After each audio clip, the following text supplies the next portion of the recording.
we problem solve. Mm. And I think takes a certain kind of mindset to, look at that as an opportunity. A lot of times people look at problems as excuses, and, I think as a leader, you have to open people's eyes to say, hey, problems within a company, especially a small business that's still growing, is opportunities.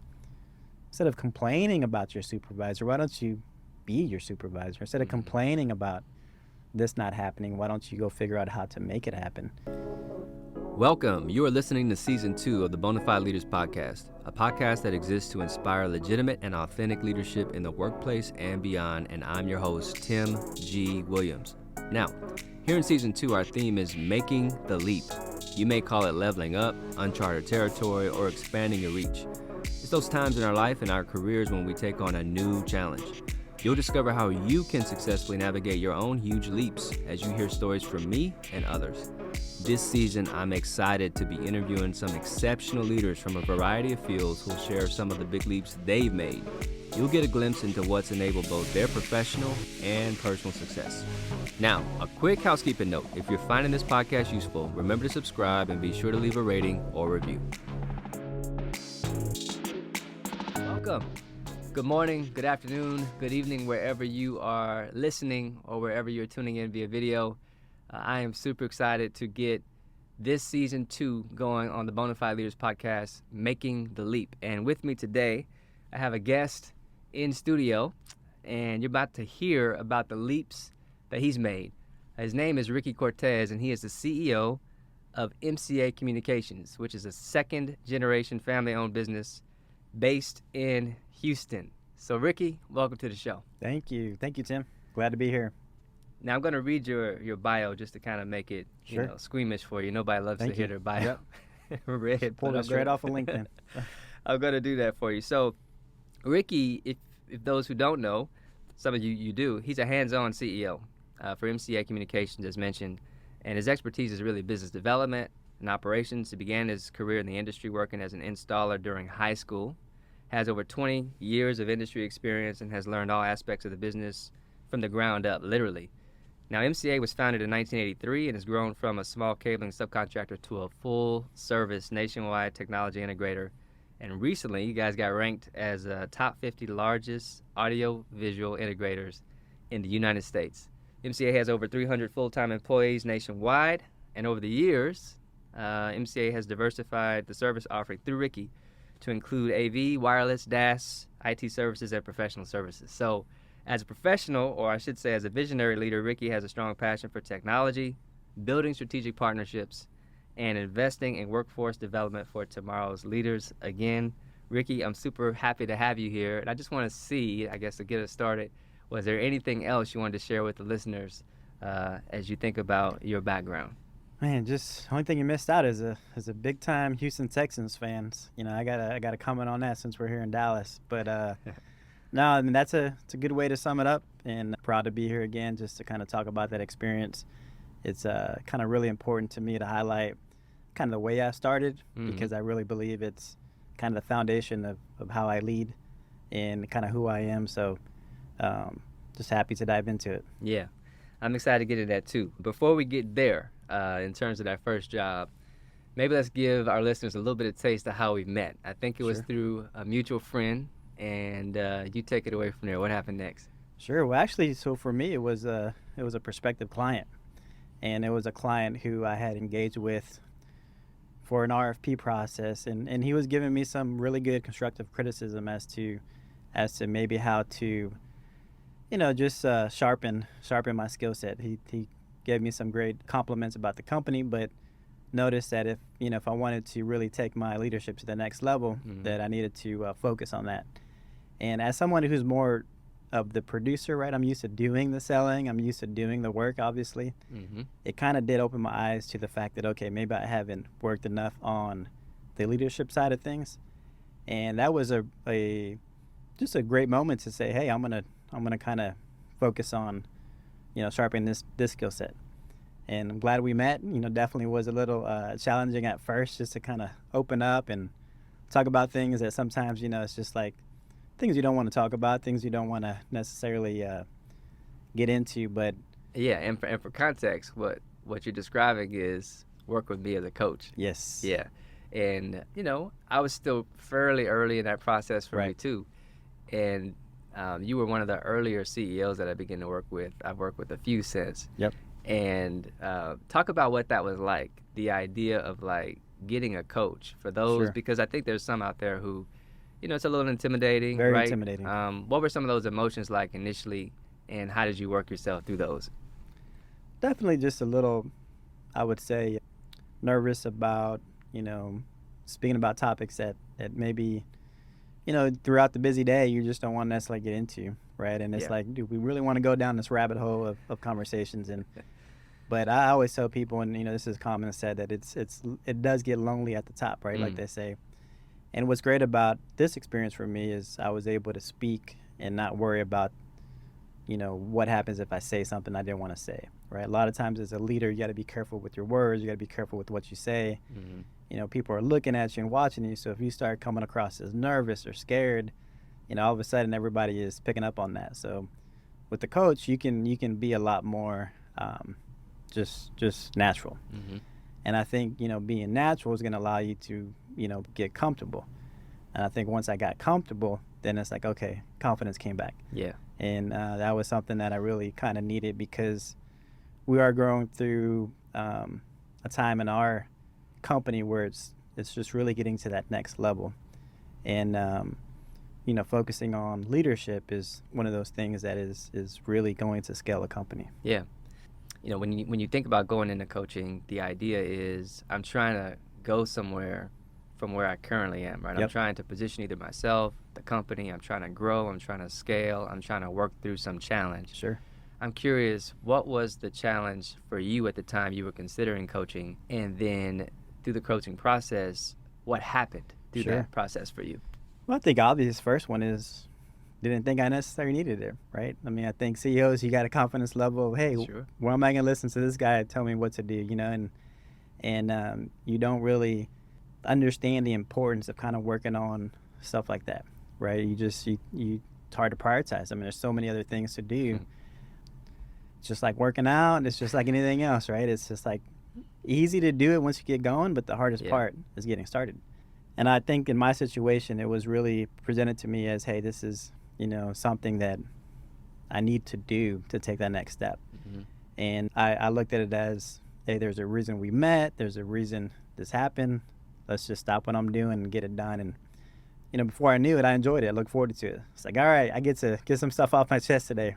If it wasn't for the time commitment, it's something that I would love to do all the time. But the reality is, as a busy CEO, you're juggling a lot of tasks. And, for me, it's learning how to find more time to set aside so that you can do things like that. It's all about just, sharpening that tool so you can be stronger and, continue to lead. All right, last thing before we jump into your early days as an installer. Biggest difference before coaching versus after, either for you, the way you lead, your company? Sure. Well, I think I took a lot out of our experience in a way that I learned that I, too, need to be a coach. And I think for me, it was a learning experience to kind of see how you coached me, and it really motivated for me to be a coach. And all these years I've been a player. I've been the doer. And most entrepreneurs, business owners, CEOs were the doers. I mean, it's how we got into the business. And the key to me is transitioning from the doer to the coach means you have to, trust. You have to be okay with things not being done your way, and you have to have a lot of patience. And those are things that I kind of learned from our experience. Things, the way you would ask me questions and the way you would, respond to the questions and answers I had. And I just enjoyed that interaction because, without you telling me what to do, somehow I always came up with the answer. That's right. And I'm like, wow, you didn't even tell me what to do, but it's like I have my answer. And, to be honest, these are techniques that I've learned. I took these techniques and applied them to my team, and I even told my team, it's like, hey, call me coach because, I'll play if I need to, but if I'm having to play, then that's probably not a good thing, right? And it's a good feeling to know that I do have a team around me. And I think it is a good feeling when you see people respond to that It's Yeah. almost like they get re-energized. It's like, okay, you're trusting me. Yeah. All right, I'll work a little bit harder for you. Just coach me. Let me know what to do. Mm-hmm. And I think it's important, really, for leaders to be coachable first, so that they can coach someone else. It's like gotta lead by example. Mm-hmm. Well said. All right, that's a great start to today's conversation. Now we're going to switch gears a little bit. Okay. One of the things that's often said is that our first jobs, those early years, those early jobs, can really make a mark on us. Oh yeah. And for me, that was certainly the case. My first job was digging trenches and ditches for irrigation systems early in the morning, Right. here in the hot heat in Texas in the summertime, right? Wow. And then right after that, I bagged groceries for a year. Yep. At a local grocery store. For sure, those things impacted me in a major way. For the first time ever, I realized, man, I really need to go get my education and For sure. focus on school, because I don't want to do that. For sure. Thinking about your own start, you Yep. started working in MCA Yep. in high school as an installer. First of all, tell the listeners, what is an installer in your business? And then two, how did that experience impact you? Yes. So very similar. Being an installer these are the guys that work in the field on construction sites. They're the ones working in the heat. They're the ones pulling the cable, installing the equipment, installing the technology. I mean, they're the ones essentially doing all the work, right? Yeah. And my very first job, actually, speaking of the Texans, was the stadium when it Is got that right? built. Yep, which was 22 years ago. Wow. And at the time, I don't feel this old, but at the time we didn't have cell phones. So my job was to go ask the people what they needed, like if they needed more material. And I had to go from the trailers, which were like, in the way parking lot, to the middle of the job site, to the middle of the stadium. And just a day of doing that grunt work, and of course got out that, this is the owner's son, so let's get him to sweep the floors, let's set him to do all this stuff. Only lasted actually a few days before I told my dad, hey, I'm going to go back to school for a little bit. That's hilarious. And same thing happened. I mean, I had appreciation for the guys, but at the same time I said, man, this is harder than I thought. Yeah. I went to school, but I returned back to the field because I realized that there was so much more to learn in the field. Mm-hmm. I also got bored very quickly in the office. And I'm a kind of person that needs to be around a lot of things. I get bored very easily, and I realized that our business is in the field. That's what we do. And being around our employees that are in the field, customers that are there, Mm-hmm. is the best way to see firsthand not only what we do, but what problems and challenges we face. Right. And without being out there, you don't really know what the real problems are. Mm-hmm. Anybody can see things at surface level, but to truly solve a problem, you have to get to the root of it. Yeah. And that's one thing I learned early on, because unfortunately, even being a communications company, we always had communication problems. Sure. Things always didn't go from the field all the way back to the office. I learned to utilize my, ability to communicate with people in the field, people in the office, and just understand everybody to help bridge that gap. Mm-hmm. I think that's something that I do very well is I can see different people's perspective, because I've done a little bit of everything, Mm-hmm. enough to know what it's like on their side. Mm-hmm.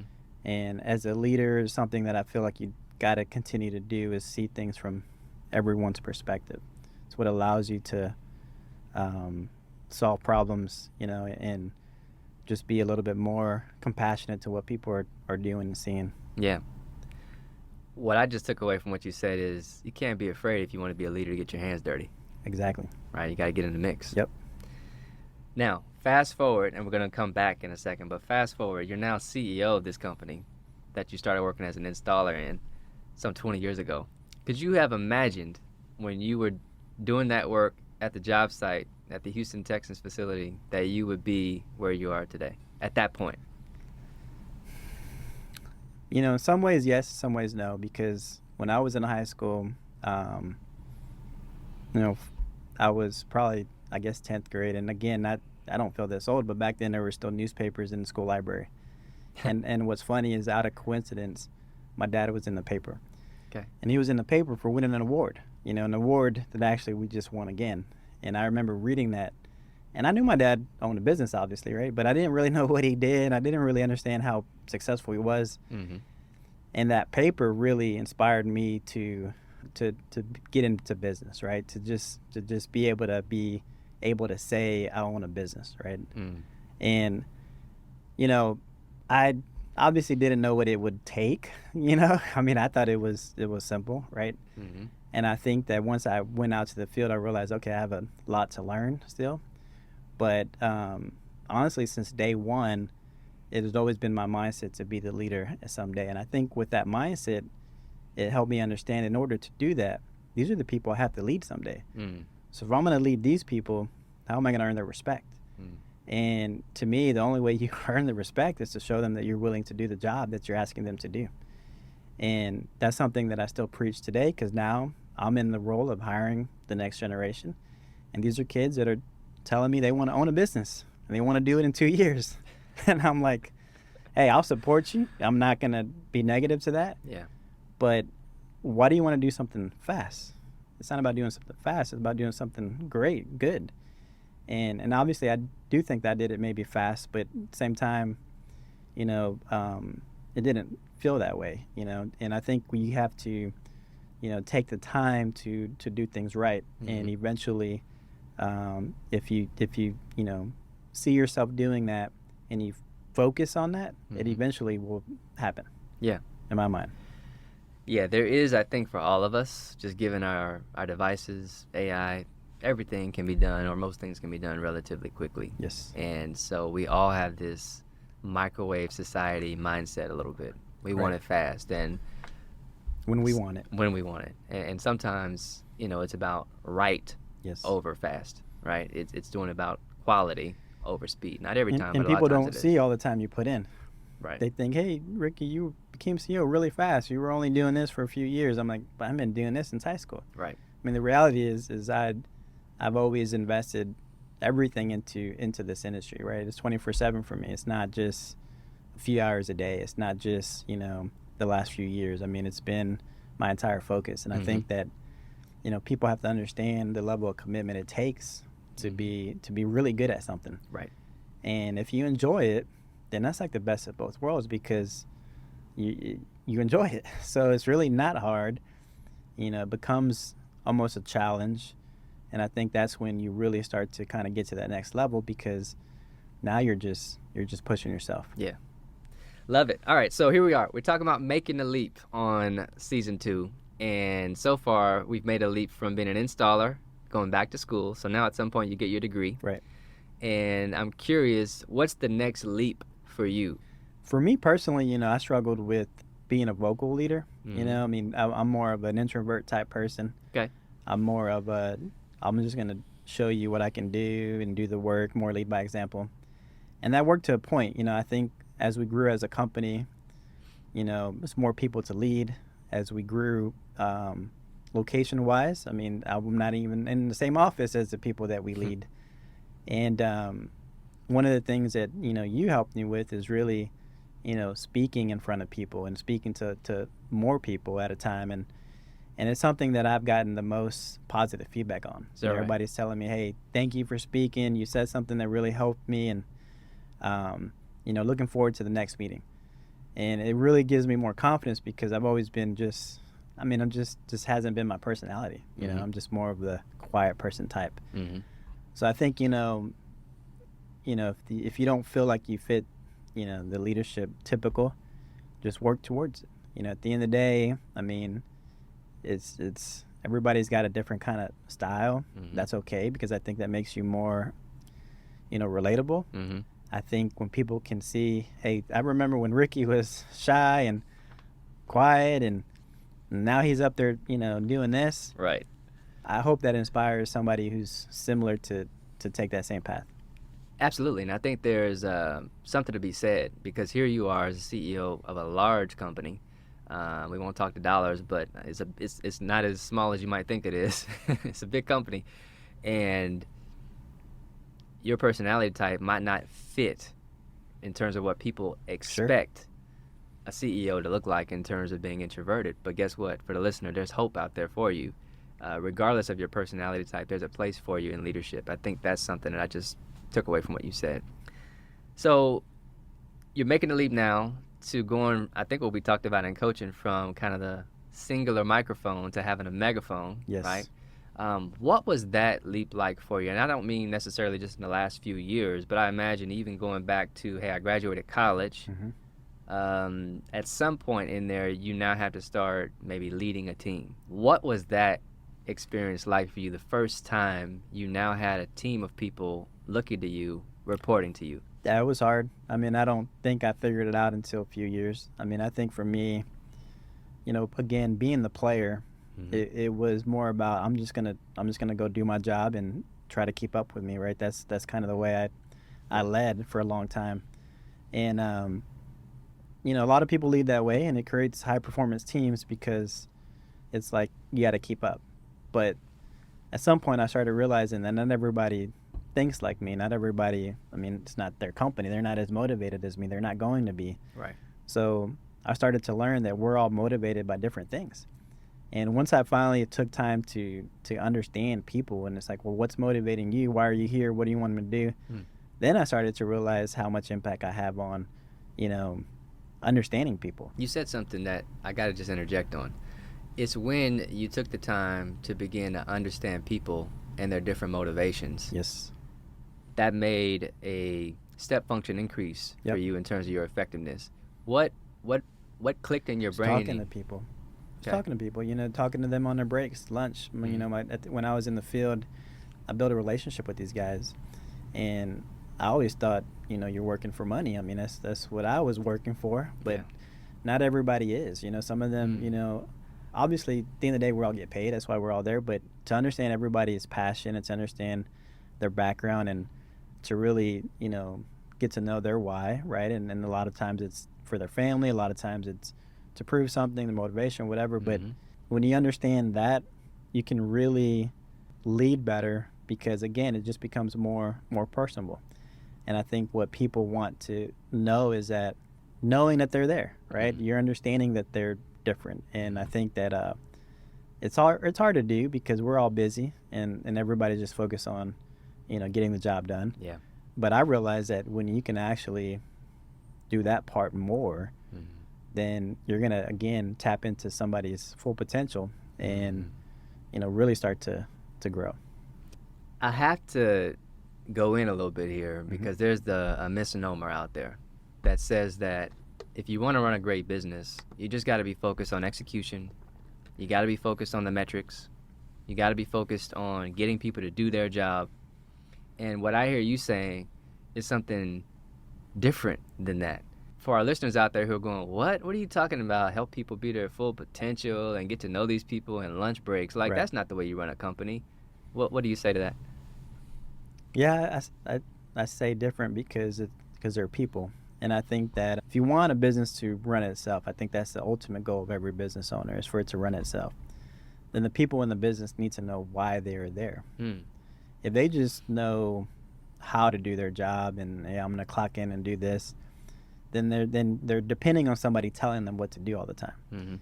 And if you think about what drives an entrepreneur, what drives a business owner, it's the passion. There's something there that's passionate about, and that's why we get up every day, right? And I don't believe that is just strictly entrepreneurship. I don't believe that only entrepreneurs think that way. I believe that there are people within our company who think that way, and it's my job to take that within them and let them use that because you can become a faster company, a more productive company when people are not afraid to make decisions and not afraid to follow their instincts. And I think most of the time people are taught the complete opposite. In school, in fact, I tell people because I struggled finishing school, to be honest. I mean, I went back and forth. I took classes backwards. I didn't understand it, to be honest. I really didn't even want to go to school because I don't need to learn. I want to learn now what I need to know. Right. And the thing about school is it's just focused on structure. It's focused on you need to do this and you need to do that. Linear thinking, too. And that's not the way the world works, right? Right. And I even tell my kids who are both in college now that I want them to finish school, but I want them to also work at the same time. And I want them to socialize. And I want them to understand that the way you learn to be successful in this world is to understand everything, and you have to do that by having an open mind. So if you have the ability to go to college, it's great. but you have to also learn people and just learn the job and just have an open mind and really learn to think on your own. I think that's the key. Love it. So what I'm hearing Ricky drop for the audience is that it's not just about X's and O's. It's not just about execution. It's the reality that all of us are motivated differently. All of us think differently. We learn differently, including you and me, right? Yep. And there's value in understanding people's motivations if you want to get the full potential that's in every person at the end of the day running the company. So I love that. All right. Hey, listeners, if you're busy, and I know you are, but you want to grow your leadership in an efficient and cost-effective way, I invite you to check out my on-demand digital leadership courses at bonafideleaders.com/courses. Now, you're wondering, what do I get in exchange for my purchase? Well, you'll get dynamic teaching and insights, and you'll leave with the tools and practical application you need to be a more effective and impactful leader, wherever you lead, at work or at home. You'll become more confident in your capabilities because you'll know your unique leadership style and how to apply it. You will know how to create powerful and engaging meetings and also how to better integrate your work and life. You'll get that and much, much more. Now, if that weren't enough, with your purchase, as my gift to you, you'll also be added to the Digital Bonafide Leaders community, a real community of leaders like you for networking, best practice sharing, and you'll have direct access to me. Go to the website and you'll find a link in the show notes, and you'll get instant access today. All right, so let's go back now. So at some point, I don't even know when this is, so you tell me, you tell us, the listener, what was the time frame in which you got, let's call it your first significant senior leadership role? What role was that? When was it? What was the mindset? So for me, it's kind of hard to pinpoint because one thing that, my dad did for me is he included me in a lot of things. Okay. And that's how I learned, essentially. But there was never an official anointing of now you're the leader, right? I learned to be the leader because I kind of had to. I was in situations where my supervisors, for whatever reason, were not doing their job. And, being the owner's son, I felt compelled to do the job. I'm like, this is important. I'm not going to just, leave this hanging. So I used those opportunities to learn. And obviously, my dad gave me the opportunity to learn and fail and not feel like I couldn't try it. Yeah. So while I was in the field, he'd also included me in meetings, insurance meetings and bank meetings. And I didn't know what I was doing, but I was observing and I was learning. Yeah. And the thing I also picked up from him is how he was teaching me. He wasn't teaching me by telling me anything. In fact, I don't know that he ever really sat down and told me how the business worked, but he allowed me to see it. He included me in everything. And I think that that just kind of prepared me. So whenever there was challenges, I just said, hey, let me solve that. Yeah. And one day I looked up and I said, hey, I think it's time to change my title because I think I've been doing this role for a little while. And I tell people that too. It's like you don't need the title to lead. I mean, and even in our business, I tell people you don't need my permission to lead. I'm giving it to you now. Now, obviously, a good leader needs to recognize somebody's efforts and make sure they have the support and the guidance to be successful. But people need to not wait for that opportunity because, I didn't. I mean, to me, there was a challenge. I had a solution, solved it. If I didn't, I learned from it, solved it again. And I just knew that I was in this environment that enforced initiative. We weren't, I wasn't going to get in trouble for trying. No, I wasn't going to get in trouble for trying. And I mean, I remember I was a job in the technical side. I had to go out to a job and the system wasn't working. This was an audio system, right, for a courthouse. And the court was actually in session. And at the time I was still young and I'm like, why are you sending me? I don't know anything. Yeah. But one of my supervisors at the time said, well, if it's broke, how are you going to make it any more broke? Like, you can't break it anymore. It's already broken, right? And it kind of hit me. I was like, oh, yeah, you're right. I can't make it any worse. So let me see what I could do. Well, I ended up fixing it. I ended up, learning something and built some confidence. And I learned, I said, again, if something is broken, what's the worst you're going to do? And that just kind of taught me a lesson to not be afraid to try something and to take the failures as lessons learned. And, I'm here today because I've made a lot of mistakes, but I've learned from every single mistake and didn't give up on those, efforts. I just said, all right, I'm gonna try this time. That's the culture that I built with the company because to me, we're in this environment that's always changing. So we have to react really fast. And the chances are we may not have seen that challenge before. I mean, COVID, who knew what to do when COVID hit us? Right. So there wasn't an easy button for that, no, was there? You can't go back and say, well, what did we do last time we had COVID? Never happened before. Right. You know, when you think about our business, you know, my dad started, we were installing payphones. Well, we don't have payphones now. We were installing pagers. We don't have pagers today. So in our business, we're always doing something different. So you always have to adapt and learn because there's no record of how you did it before. So the only really like you know, you could say, you know, the only really like lesson to learn is, well, we figure it out. That's what we do. We problem solve. You know, and I think takes a certain kind of mindset to, you know, look at that as an opportunity. A lot of times people look at problems as excuses, you know, and, you know, I think as a leader, you have to open people's eyes to say, hey, problems within a company, especially a small business that's still growing, is opportunities. Instead of complaining about your supervisor, why don't you be your supervisor? Instead of complaining about this not happening, why don't you go figure out how to make it happen? And from a customer standpoint, you know, I love problems. I tell customers all the time, tell me your problems. Tell me what don't you want to do. Tell me what other companies can't do. Give me all those problems because those are opportunities. And, you know, where we're at today with that mindset. And I think the key is to just cultivate that mindset amongst everybody in the company so that we all become problem solvers. There's so much to unpack in what you just dropped right there.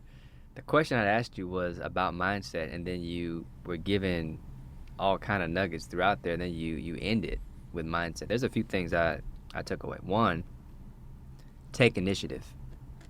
There's a take initiative mindset that you have from the very beginning. Two, there's a drive that's inside of you. Maybe it started when you saw your dad in the paper in high school, and you're like, man, it would be cool for me to be the leader.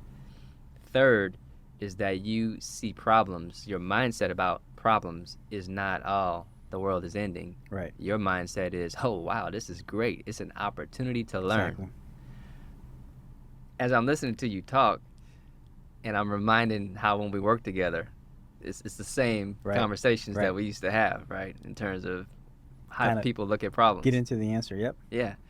And then this undergirding piece is that while you maybe weren't anointed to a senior leadership position, you almost had this working apprenticeship happening over time. I'm curious, particularly for those who are in a family-owned business, maybe there's some offspring, right? There's brothers and sisters, and some of them may want to be, you know, running mom and dad's business. Maybe others don't. Give the listener who's curious about that, how do you position yourself properly as maybe the owner is considering who they want to have kind of take the reins of this business? What's the mindset that is appropriate, respectful in a family-owned business context? Tell you, my mindset was to pretend as if that wasn't my dad in charge of the decision whether I can become CEO or not, right? So what I did is I looked up in our industry what it took to be a leader. What does it take to be a subject matter expert? What does it take to run a company? What is our competitors, what do their leaders do? So when you say look it up, what does that mean, Ricky? Break that I did down. research. You know, when I was young, I did research on who MCA's competitors were, how big they were, what they did.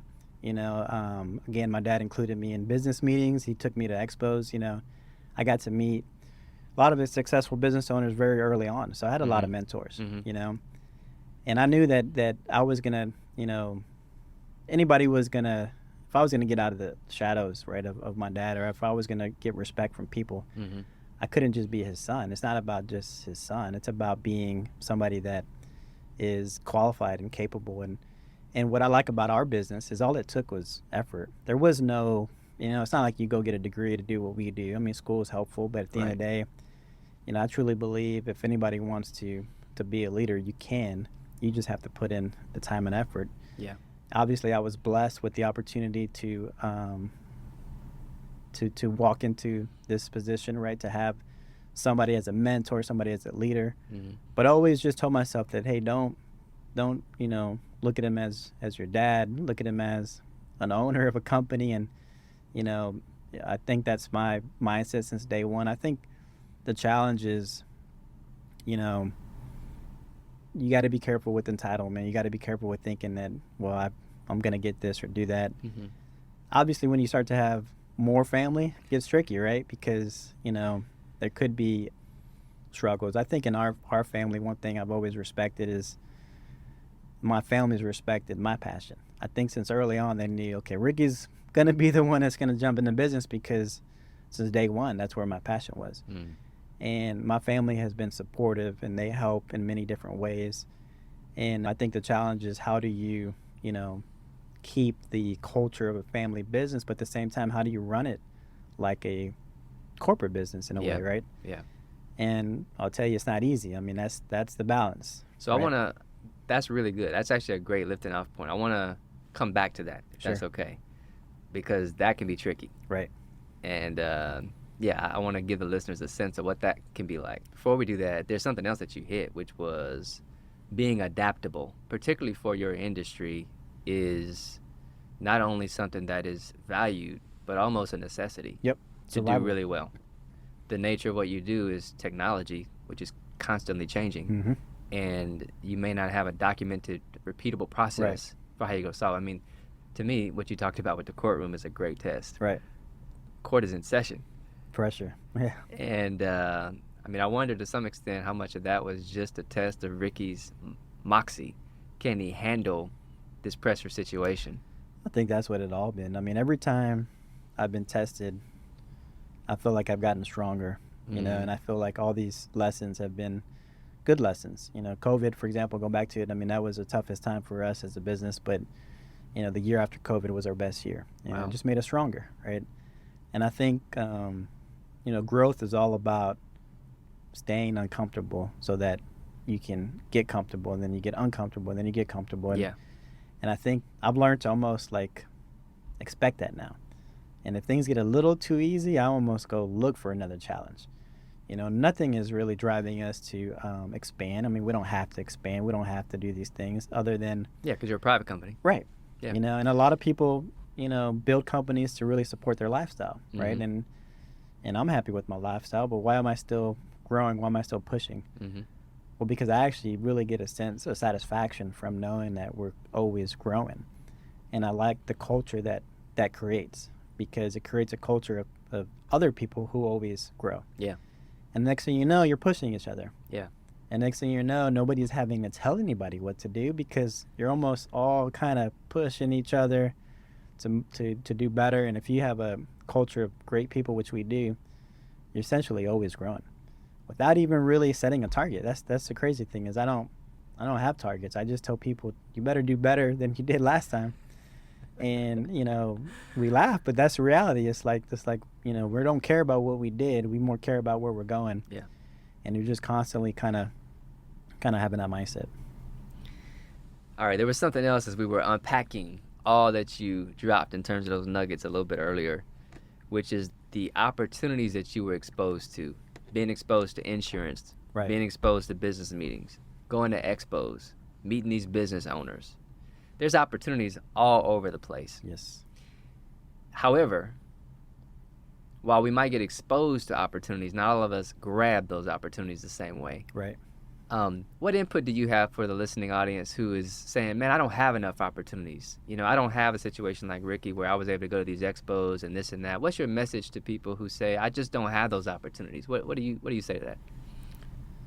I think, don't know that I agree with that, right? I think what you have to really do is try to, you know, number one, kind of have some gratitude, right?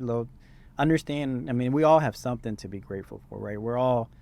Nobody has it all, but there's something that you can say, okay, I'm grateful for this, or I'm glad to be in this situation. Maybe it's not the best paying job, but maybe you can learn a lot in that job. Maybe, you know, maybe your job's hard, but, you know, that hard is going to teach you something. I mean, there's always something good out of every situation. And I think most people just need somebody to help them see that. You know, I think in my situation, you know, I had people who, you know, showed me that. I had people who I was able to talk to and say, hey, how did you build this company, and how did you did this? And early on, and I still am, I mean, I'm always a sponge. I ask a million questions and not shy about asking questions. And And I wish people would ask me more questions. Mm. You know, I tell my employees, I'm like, you know, there's nothing that you can't ask. Now, I may not, you know, tell you what you want to hear, because I Right. think a lot of people are afraid of what they're going to hear. That's why they Right. don't ask. But, you know, there's so many resources that are around us. And I think that, you know, there's just really no excuses this day and age, True. you know, Yeah. with the technology, with the resources. Yeah. You know, if you're trying to find out or learn about anything, Mhm. I mean, it's really easy these Yeah. days. So perhaps people are confused if they say I don't have opportunities, and sometimes maybe it's a mindset of gratitude. I Gratitude think that, maybe and I also helps. think that maybe they're scared. Maybe they don't really want that opportunity yet. Yeah. You know, it's kind of an easy thing to say, I don't have an opportunity, so that I don't have to say that I failed at that opportunity. So usually when I come across those people, I try to sit them down and say, okay, well, I'm going to be real clear to you right now. You have this opportunity. Here you go. Let me see you do it. And I have to prepare for them not to succeed, because the reality is they may not be ready for it. But what I want them to learn is that's okay. I don't expect you to succeed because you haven't been taught and you probably aren't prepared, but that's actually the way you learn. Yeah. You know, and so many people think they need to be ready to do something, and they need to be taught to do something, and they need to have a degree to do something, or they need to have permission to do something. No, you can't be afraid to fail. Yeah. That's what it comes down to. And I, as a leader, just try to encourage people not to fail. I think my frustration comes when people don't try. And if you don't try, and I'm trying to get you to try, then it's like, it's not much you can do. You know, you have to have that own motivation internally.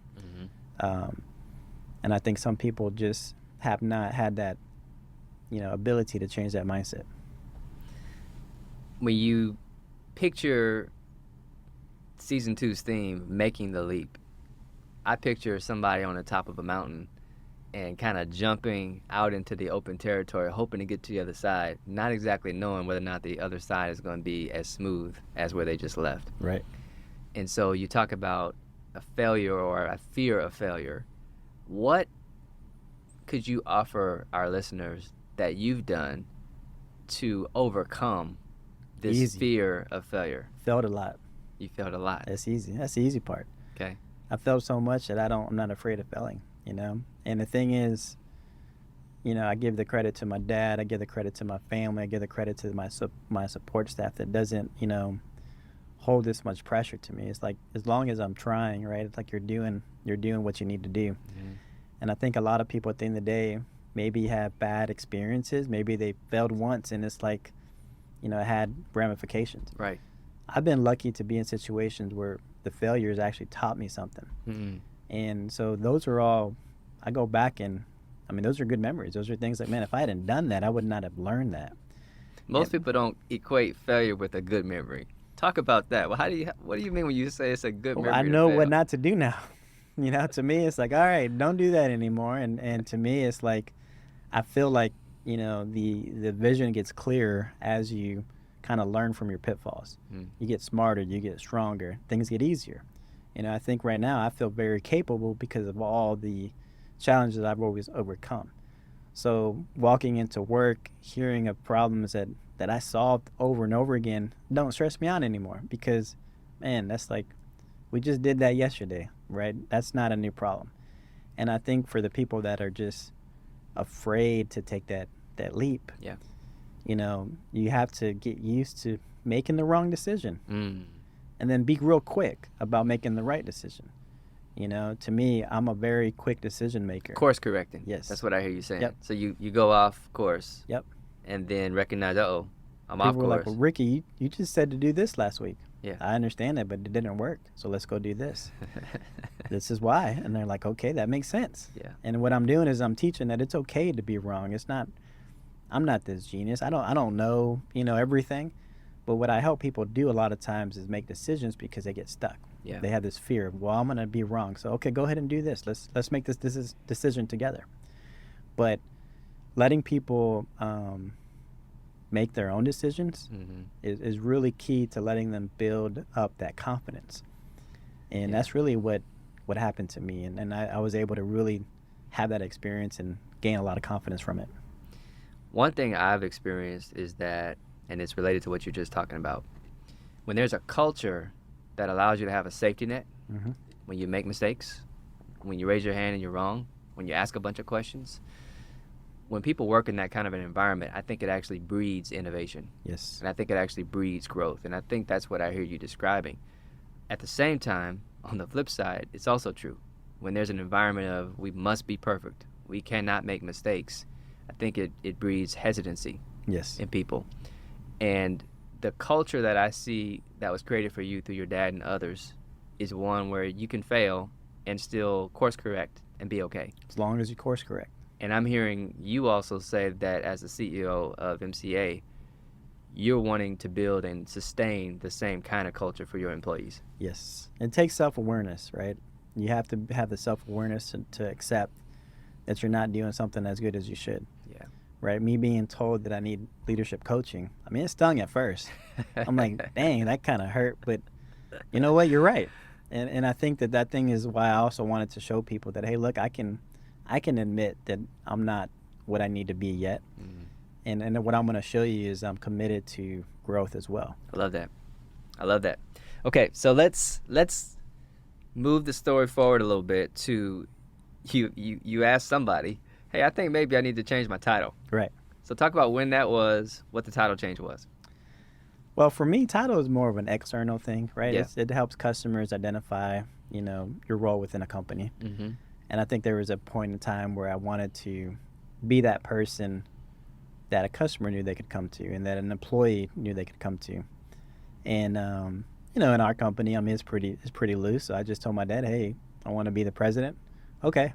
And I became the president. And I said, hey, I think I'm ready to be the CEO. And he's like, okay. And the thing is, nothing really changed. I mean, I still was doing the same job. He was still doing the same job. I mean, we still have always led together. Mm-hmm. But it did come with a little bit more pressure because guess what? Who's going to get the phone calls? Guess who's going to get the emails? It's a person that has the title. And that's what I learned that I didn't realize right away is, there comes a lot more responsibility Mm-hmm. with saying that you're the CEO because guess what? There's nobody above me. So I can't make excuses, right? If a customer comes to me, there's literally nobody I can point to say why something hasn't happened. Yeah. So I think for me, it was a challenge that I wanted to put on myself to say, okay, I want to have this accountability. Mm-hmm. I want to feel the pressure, Mm-hmm. and I want to take it off my dad. I mean, honestly, that was another thing that had motivated me. Seeing him, when I was younger, I'd see him do these things, and I'm like, man, I wish I could help him. Yeah. But I'm like, well, I'm just not there yet. I'm probably gonna get in his way.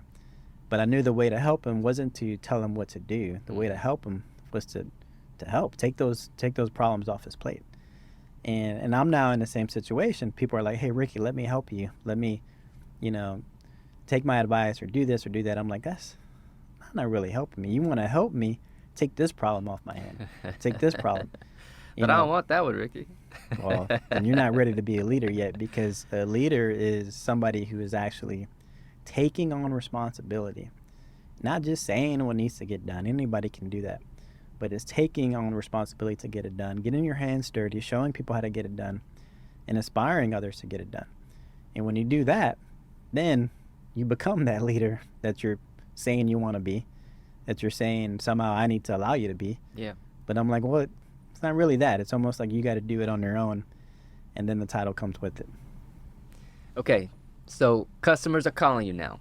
You're now the president and then later the CEO. But you wanted that pressure. Yep. Now you've got it. Talk about those early days when you realize, man, I'm for real accountable now. And the reason I want to ask you to talk about that is because that's a place where I think a lot of our listeners are now. Maybe they've volunteered themselves for additional responsibility, or maybe they've been promoted. Sure. They've made a leap from manager to director, what have you. And now it's getting kind of hot in the kitchen. Talk about those early months, weeks.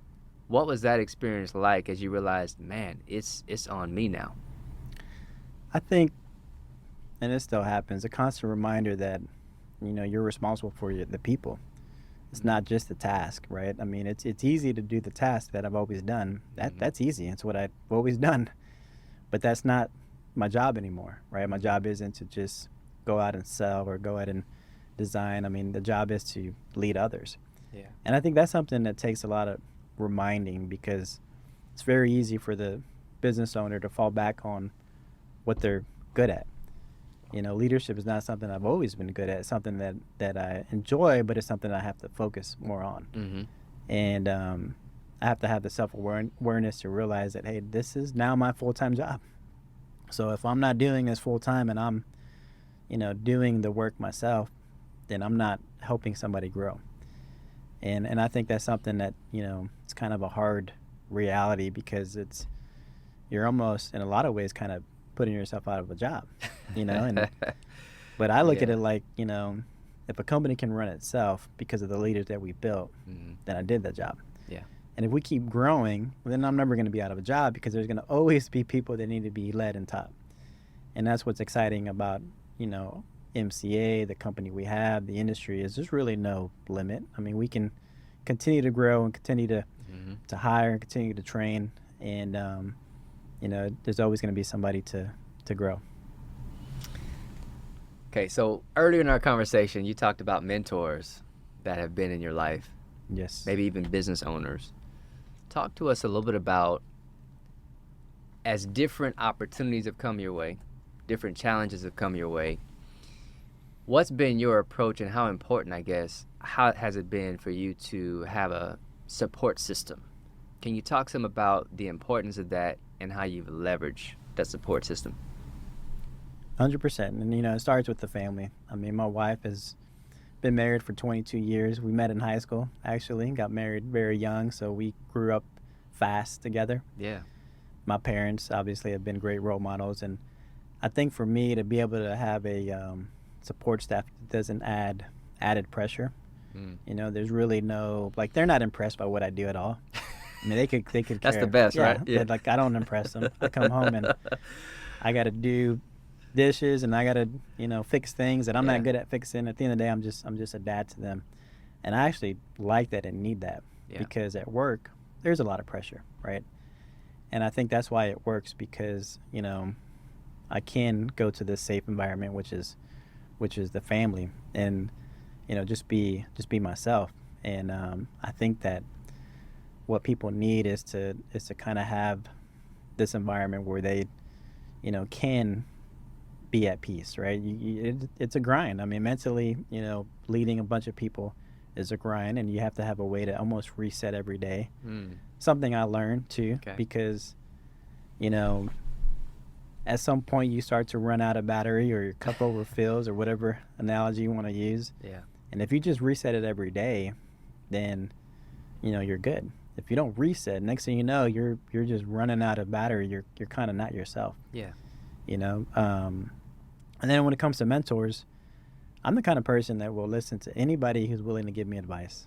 Honestly, if they're going to take the time to give me advice, I'm going to listen to it, because I believe that there's a reason this person is here. I believe there's a reason I needed to listen to this.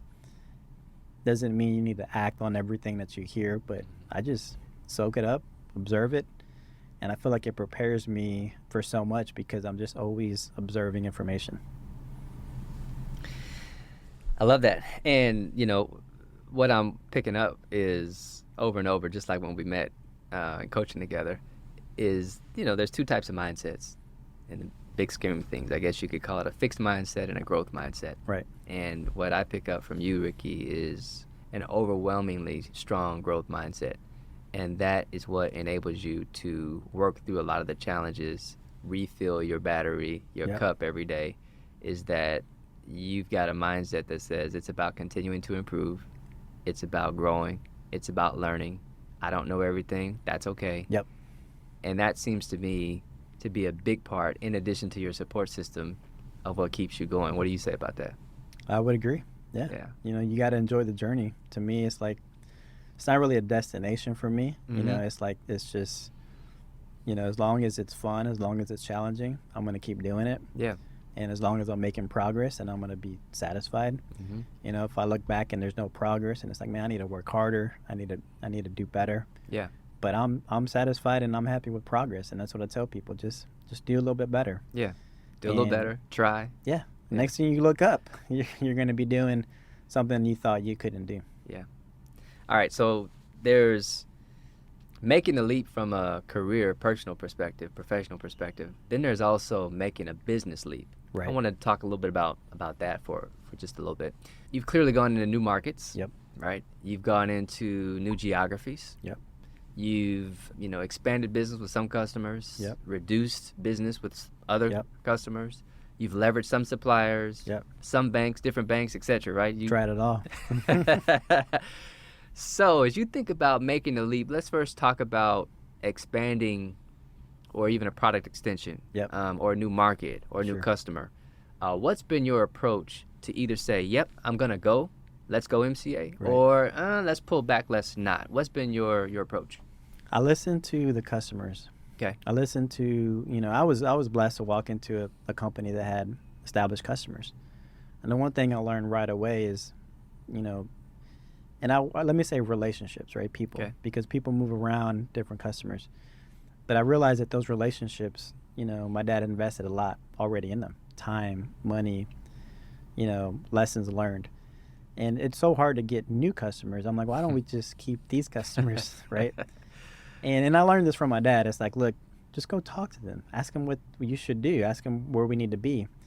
And it's funny. They'll tell you, hey, can you go over here? Can you do this? Can you get into this?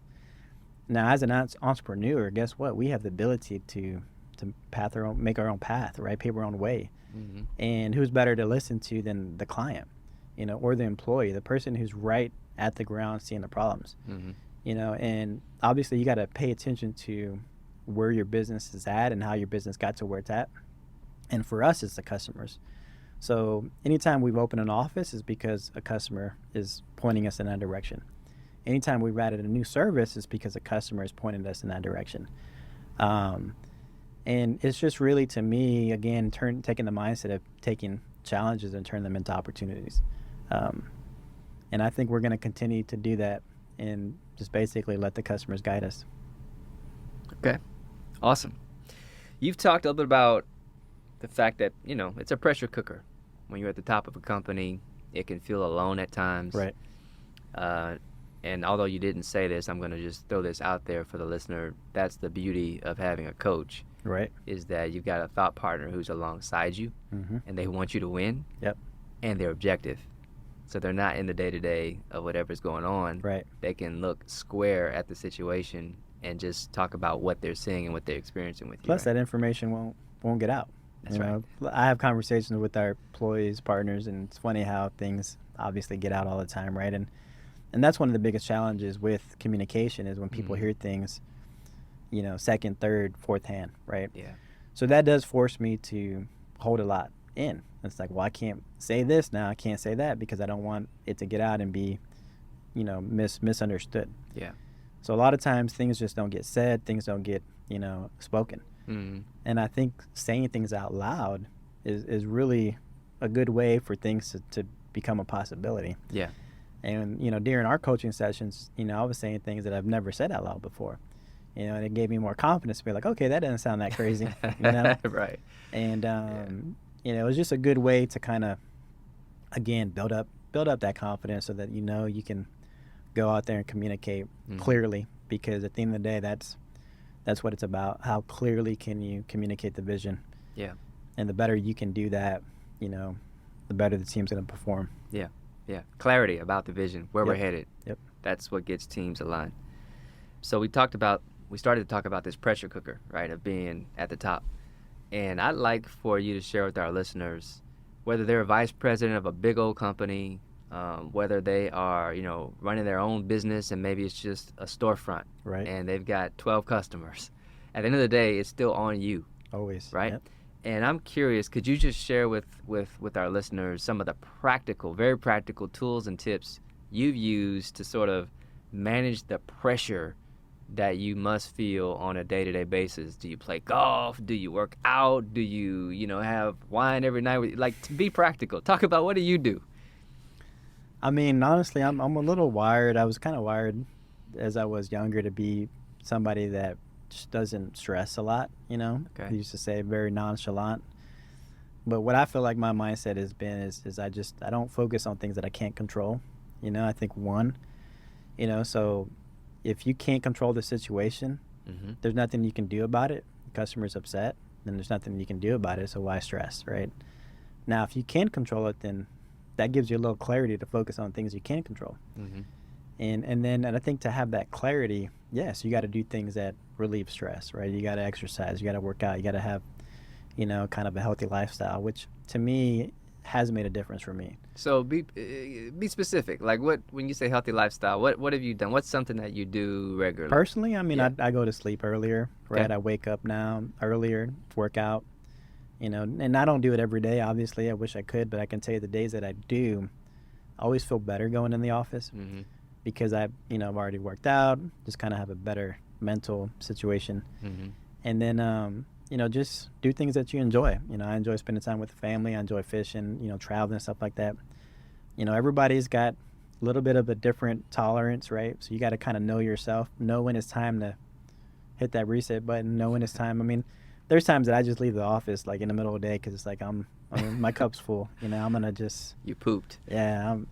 because when you're at that point, you're not 100%, And you're right? not productive, No. right? At the end of the day, you might say Right. something to somebody a certain Exactly. way. And So I've learned that yeah. too. I don't send emails anymore right away. I use the timer, the schedule thing. So if I decide to change my mind, I delete it or edit it. I try to do, the hardest things first in the morning when I'm most clear. Okay. I don't really have any employee meetings late in the afternoon or, Okay. When I'm tired. It's all about kind of, figuring out when you're at your best, kind of have that self-awareness. And, obviously we're not perfect. So just figure out what works for you. And then I always look to guidance. I mean, I've talked to, trainers, and then people that can kind of, give me tips on how to just stay mentally and physically fit. And, that is something that I am going to focus more on too, is just kind of, making sure I'm taking care of myself just so that I can, be strong and be in the right mindset to do what I have to do. Yeah. Love it. All right. So from a personal perspective, you touched on it a little bit, been married 22 years. Man, you got me beat by a couple of years. You got kids 2 kids already in college. So talk to the listener a little bit about what are some of the success tips that you found to be useful in integrating, is the word I like to use. Balance, I think, is a misnomer. So in integrating kind of a successful home and a successful work. No, that's good. I mean, I've actually, took some coaching tips, on the personal side too. I think, as a father, right, as a husband, you're obviously a leader as well. And I think we too often think people just need to do what we say, especially our kids, right? We just need to tell them what to do. But I look at my kids just like the employees. If you tell them what to do, they're going to do the opposite, right? And I don't want my kids to be followers. I want them to be leaders. So what that means is I don't need them to do something because I told them. I want them to do something because it's the right thing to do. So I think just, explaining, teaching. I mean, I love that my kids have a lot of questions about things, and I'm always going to be honest and just, guide them and really just try to, give them the experience that I had, which to me was, somebody who, didn't give me a lot of direction, but a lot of support. And that's what I feel like, my job is as a leader now. It's just to support. Yeah, I like that. I just, over the weekend at church, there was this 4-box grid on kind of what you're describing, because our pastor's on a series on parenting right now. And the high support, which is what you're describing, and low authoritarian, if you will, Right. is kind of the best way to produce fruit. So, man, your kids are probably doing real good. They're doing what they want to do, which I love. They're finding their passion. They both asked about the family business, and I said, I want you to find your passion. I want you to go do what you want to do. And if it ends up in this business, then it's great. But you gotta be passionate about it. I believe I'm successful because I'm passionate about it. I don't feel like I ever had to do it. I feel like this is what I always wanted to do. Yeah. So I want my kids to pretty much find that experience on their own. Something that, unless you're here in the room, studio with us, you probably can't feel, but or maybe you can, I don't know. There's a level of humility that I'll tell you, having worked with a dozens and dozens, literally, of senior executives at big companies, it's not always present. Sure. And what I'm picking up from you, Ricky, is there's a level of humility and growth mindset that I'll just say feels unique to me in this space. When you're in settings with maybe people in your industry, peers, or even with customers, who might be tough customers. Sure. To what extent does that either help or hurt you as you lead? I think what was good about me is I'm relatable because of the way that I've learned, right? I think that I've learned from people. And I think I've learned from a lot of people. I've had the ability to have a diverse experience, right? From different types of people, from different backgrounds, and being able to kind of be relatable to everybody and not feel like you're above them or below them, but to be able to be relatable to the brand new employee, to the senior level employee. And then my employees will tell you I treat everybody the same. And I think, that just comes from the fact that I've worked with everybody. If I was, taught how to be a CEO in a bottle or in a vacuum, all I did was go straight to school and got an MBA and did all that for 10 years and then worked, I think I'd be the same person. I think, school gave me a little bit of guidance, but really all the experience of doing it is what molded me into the type of leader I am. And for me, I've learned that to create new leaders, they got to go do it. They got to go experience it. Yeah. How can you tell somebody what to do if you never did it? It's never going to come off as authentic. And I believe I'm authentic because I did it. So it's really easy to just be natural. Love that. All right, there's a lot that we've captured. We're almost to the end here. And one, mindset. Be adaptable. Be hungry. Be open. Regardless of the leap, just try. Right. Instead of being afraid to fail, create a culture. So part of that's on us as leaders to create a culture where people can make mistakes. Right. And it's important that you learn from those mistakes and then course correct. Right. These are clearly some of the big ones. The other thing I heard is, hey, if you're a family-owned business and you've got people in your family who might be potentially in that succession loop, give them an ongoing apprenticeship type of experience. Yes. Give them exposure to stuff. Right. You don't have to tell them what to do, but give them exposure to opportunities that may be outside of their natural comfort level or day-to-day job. All those things have been a benefit for you in helping you be successful in making the leap. Of course, balancing or integrating, right, your family life, the things that you enjoy doing, being able to leave the office, 1 or 2 o'clock to say, I'm pooped, I'm done, is something that's also helped you fill your cup and reset on a daily basis, which I have not heard that so much. Right. I love the idea. No, it's not like a weekly thing or a monthly thing. Daily, I got to refill the cup. Yep. Love that. All right, so that's a lot, right, that you've unpacked for us. Just if you would leave a few last tips or parting thoughts on how folks can be successful in navigating, call it uncharted territory. Just start. I think that's the hardest thing for anybody to do, something new. The coaching for me, something I had actually thought about a long time, right? I've always looked into doing that and just never did. I've always wanted to get back into working out and just never did. And the thing is, you just got to start. Like, don't overthink it. Just start. Do one class. Try it. Say yes to the next opportunity, and just take it from there. All right. So if listeners want to learn more about you, Ricky, or MCA, your company, where should they go? Well, you can find me on LinkedIn. I'll be right there, liking your pages and your comments. And I'm not a huge social media fan on the personal side of things, but you can definitely look me up on LinkedIn, and you can check out our website at www.mcacom.com.